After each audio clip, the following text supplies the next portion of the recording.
Vous êtes nombreux à vous demander quand le marché crypto va enfin repartir à la hausse, après une longue période de marché baissier.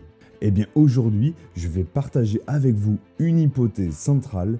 Selon moi, un redémarrage haussier notable pourrait se produire courant juin 2025. Pourquoi cette date? Qu'est-ce qui la rend spéciale? C'est ce qu'on va voir ensemble. Pour y répondre, on va passer en revue le contexte macroéconomique, les signaux internes du marché crypto, les catalyseurs potentiels qui pourraient déclencher la reprise et enfin discuter de la stratégie d'investissement à adopter pour en profiter au mieux. Le tout dans un langage simple et direct. Mais d'abord, bonjour à tous et bienvenue sur RN Crypto. Contexte macroéconomique. Avant de parler crypto, intéressons-nous à la santé de l'économie globale, en particulier celle des États-Unis, car elle influence fortement tous les marchés risqués, crypto inclus. En 2024, l'économie américaine a été étonnamment robuste, avec près de plus 2,8% de croissance, bien au-dessus de son rythme de croisière habituel, mais en 2025, le moteur ralentit nettement. On anticipe seulement plus 1,3% de croissance du PIB en moyenne annuelle. D'ailleurs, le premier trimestre 2025 a même vu un très léger recul du PIB, une contraction de moins 0,1%, signe que le coup de frein est enclenché. Ce ralentissement américain, causé par la fin de certains effets post-Covid et par des nouvelles incertitudes, comme des tensions commerciales, ravive même un risque de récession modérée. Pas la catastrophe, mais clairement un contexte moins porteur qu'en 2024. Côté inflation, il y a du mieux par rapport à la flambée de 2022-2023. La hausse des prix s'est nettement modérée aux États-Unis, retombant aux alentours de 3% en fin 2024. Tout près de l'objectif de 2% de la Fed. On parle d'atterrissage en douceur de l'inflation, les soft landing. Cependant, de nouvelles pressions, par exemple les hausses des tarifs douaniers décidées en 2025, pourraient freiner ces progrès et maintenir l'inflation autour de ces niveaux pendant un moment. Rien d'alarmant dans l'immédiat, mais ça reste à surveiller. Qui dit inflation en baisse, dit banque centrale moins agressive. La Réserve fédérale américaine, la Fed, après avoir fortement augmenté ses taux directeurs pour juguler l'inflation en 2022-2023, a pu faire une pause fin 2024 et même légèrement desserrer la vis. En effet, la Fed a baissé ses taux d'environ 1% au second semestre 2024, puis s'est mis en mode attentif ou attentis. En mai 2025, les taux US sont stables autour de 4,25-4,5%. Un niveau élevé comparé aux années 2010 où on flirtait avec les 0%, mais inférieur au pic récent. Cela signifie que le gros du resserrement monétaire est derrière nous. On n'a plus la pression d'une Fed qui monte sans cesse les taux. Au contraire, si l'économie ralentit trop ou qu'une récession se pointe, ce qui pourrait être actuellement le cas, la Fed pourrait même baisser davantage les taux pour soutenir l'activité. Et moins de taux, c'est typiquement plus de liquidité potentielle sur les marchés financiers. On va parler rapidement du marché du travail américain. Il a été ultra solide, presque en surchauffe pendant la reprise post-Covid, avec un chômage tombé autour de 3,5%, du jamais vu depuis 50 ans. Mais là aussi, on voit un léger changement de tendance. Le chômage remonte tout doucement. Début 2025, il est passé de 4% en janvier à 4,2% en mars 2024. Ce niveau reste très bas historiquement, on considère qu'en dessous des 5% c'est le plein emploi, mais la petite hausse indique que le marché de l'emploi se détend un peu. En clair, les entreprises embauchent moins frénétiquement qu'avant et quelques licenciements apparaissent dans certains secteurs. Rien de dramatique pour l'instant. D'ailleurs, paradoxalement, en mars 2025, on a eu plus de création d'emplois que pour 2024. Mais la tendance générale sur plusieurs mois montre un léger fléchissement de l'emploi. Pour nous, investisseurs, cela veut dire que l'économie américaine perd de sa vigueur, ce qui rejoint l'idée du ralentissement du PIB. Alors, quel impact tout ça peut avoir sur la crypto ? À court terme, une économie qui ralentit peut faire un peu peur aux investisseurs, qui ont tendance à fuir les actifs risqués comme Bitcoin, Ethereum et compagnie, pour se réfugier vers des valeurs plus sûres. Une récession, si elle se matérialisait, pourrait provoquer un stress temporaire sur le marché crypto, comme en mars 2020 au début du Covid. Souvenez-vous, tout s'est effondré brutalement. Mais, et c'est un gros mais, un ralentissement économique signifie aussi que les banques centrales, et surtout la Fed, n'ont plus de raison de serrer la vis. Bien au contraire, si la conjoncture se dégrade trop, elles peuvent réouvrir le robinet monétaire, baisser les taux d'intérêt, voire relancer des politiques de soutien.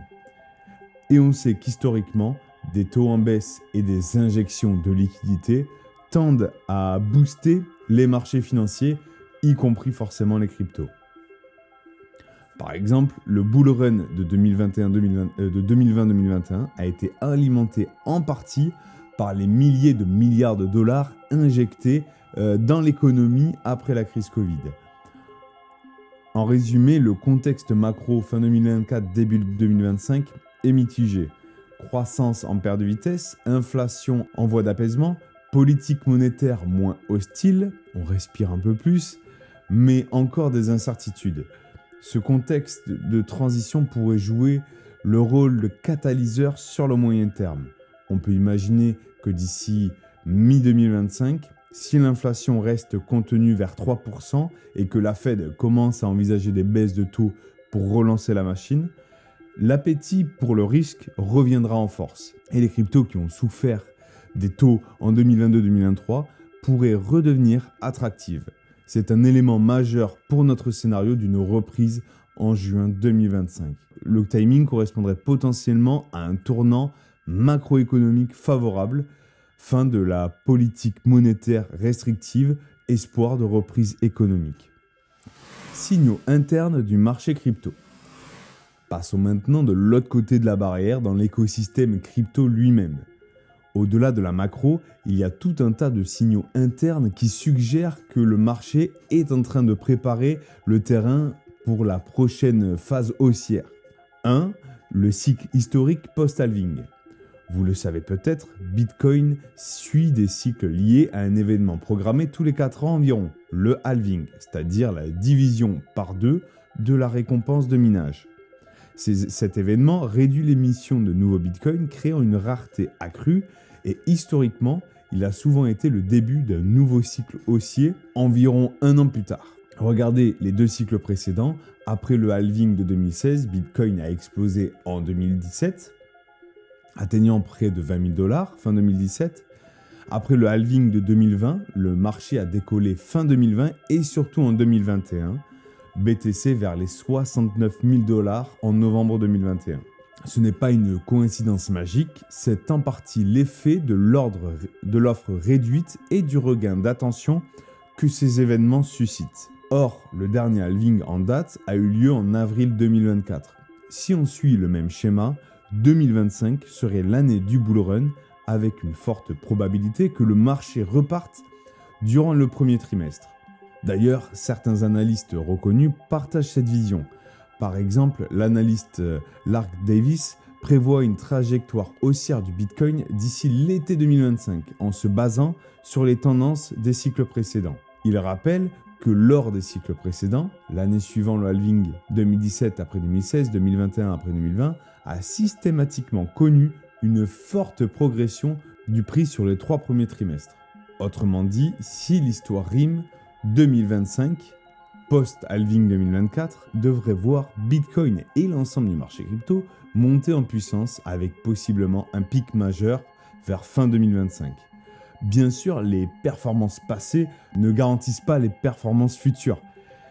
Mais ce pattern revient depuis 2013, donc beaucoup y prêtent attention. 2. Les stablecoins. Le carburant dormant du marché. Un autre indicateur intéressant, ce sont les stablecoins en circulation. Les stablecoins, donc USDT, USDC, etc., sont des jetons adossés au dollar qui servent de liquidité dans l'écosystème crypto. Quand les investisseurs vendent leurs cryptos, souvent, ils se réfugient en stablecoin en attendant de revenir sur le marché et ça permet d'éviter forcément la fiscalité. Salut, c'est Max du montage. Juste, il y avait une erreur dans mon script et donc quand je me suis enregistré, j'ai pas fait gaffe, mais du coup en montant, ça m'a sauté aux yeux. Donc c'est 250 milliards de dollars de market cap global de stablecoin, ce qui est colossal forcément et ce qui est un record historique actuellement. Donc ça prouve bien l'enjeu qui est en train de se jouer et surtout que lorsqu'il y aura déversement de liquidités, même si c'est qu'une partie de ces 250 milliards, ce sera absolument colossal. Voilà, allez, on reprend la vidéo. En attente, dans les stablecoins, représente un énorme réservoir de cash qui n'attend qu'un signal pour être réinjecté dans Bitcoin, Ethereum et les autres cryptos, lorsque la confiance et l'optimisme reviendront. Un analyste décrivait cela récemment comme un powder cake, c'est-à-dire un baril de poudre. Dès que le Bitcoin donnera des signes sérieux de reprise haussière, cet argent pourrait affluer massivement et alimenter un rallye extraordinaire. Pour imaginer ça, imaginez le stablecoin comme du carburant dormant. Tant que le moteur, donc c'est-à-dire le marché, est à l'arrêt, l'essence reste tranquille dans le réservoir. Mais dès qu'on tourne la clé et qu'on appuie sur l'accélérateur, c'est-à-dire dès que les prix redémarrent et que le FOMO s'installe, que les facteurs macroéconomiques commencent à se mettre au vert, ce carburant peut se déverser dans le moteur et propulser fortement la hausse. Le fait que la capitalisation des stablecoins soit restée élevée indique que beaucoup d'investisseurs ne sont pas vraiment sortis du game. Ils ne sont pas retirés leur argent vers les banques traditionnelles. Ils l'ont juste mis de côté en attendant des jours meilleurs et en récoltant des intérêts petit à petit. C'est plutôt bon signe sur la conviction que le marché crypto n'a pas dit son dernier mot. 3. Les baleines accumulent discrètement. Les whales, les fameuses baleines, c'est-à-dire les très gros portefeuilles et acteurs qui possèdent des montants énormes de la crypto. Le comportement des baleines est un indicateur précieux. Sont-elles là actuellement en train de vendre ou d'acheter ? Actuellement, les données on-chain suggèrent qu'elles sont en mode accumulation tranquille. Un exemple tout récent, sur les 30 jours précédant mars 2025, les baleines Bitcoin ont ajouté plus de 65 000 bitcoins à leur réserve, malgré un marché plutôt baissier. 65 000 bitcoins, c'est colossal, plus de 2 milliards de dollars, et ça montre que pendant que Monsieur Tout-le-Monde doute, les gros poissons, eux, profitent des prix bas pour faire le plein. Un analyste on-chain a confirmé que depuis février 2025, les adresses des gros investisseurs, donc hors exchange et mineurs, augmentent régulièrement leur avoir en Bitcoin. Clairement, leur comportement actuel suggère qu'elles se positionnent en vue du prochain bull run. Et ce ne sont pas que les baleines Bitcoin. On voit des tendances similaires sur certaines grosses adresses Ethereum ou des achats réguliers de la part d'institutionnels via l'OTC, c'est-à-dire hors marché public, un marché qui est hors listing public. 4. D'autres signaux internes positifs. Sans trop entrer dans les détails techniques, on peut citer aussi la santé du réseau Bitcoin. Le taux de hachage, le hash rate au plus haut, signe que les mineurs continuent d'investir dans la sécurisation du réseau, dans la sécurité du Bitcoin, ce qui reflète leur optimisme. Et l'activité on-chain en hausse sur certaines blockchains. Par exemple, le nombre d'adresses actives quotidiennes sur Bitcoin et Ethereum reste élevé. Et la TVL de la DeFi, donc la valeur totale bloquée dans la finance décentralisée, a recommencé à grimper fin 2024. Le sentiment du marché est encore frileux, beaucoup ont peur que la baisse continue, mais paradoxalement, c'est souvent quand le pessimisme prédomine que le creux n'est pas loin.